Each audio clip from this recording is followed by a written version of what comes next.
नमस्कार. आपण पाहत आहात सत्यशोधक आवाज.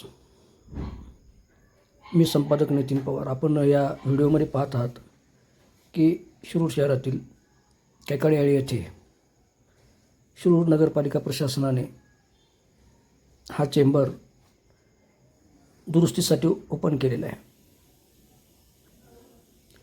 याला 1 महिना झालेला आहे आणि हा असाच ओपन करून ठेवलेला आहे. हा चौक आहे.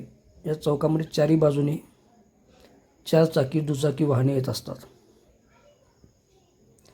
या ठिकाणी परिसरामध्ये 3-4 नगरपालिकेच्या शाळा आहेत. या शाळांमध्ये मुलं मुली जात असतात, येत असतात.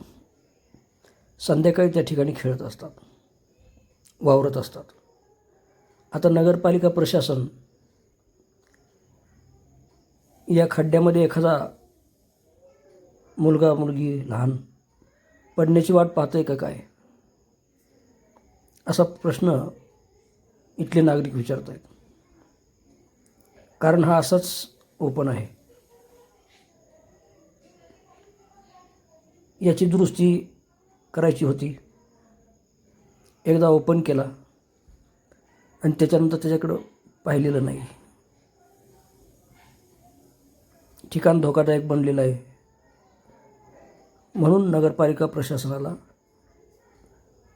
सत्यशोधक आवाज आणि परिसरातील स्थानिक नागरिक जे आहेत यांच्याकडून नम्रतेनं आवाहन करण्यात येत आहे की ही दुरुस्ती करावी आणि मार्ग मोकळा करून द्यावा, जेणेकरून भविष्यामध्ये काही दुर्घटना घडू नये. पावसाचे दिवस आहेत, पाणी त्या ठिकाणी वाहत असते, घसरटपणा असतो. धन्यवाद.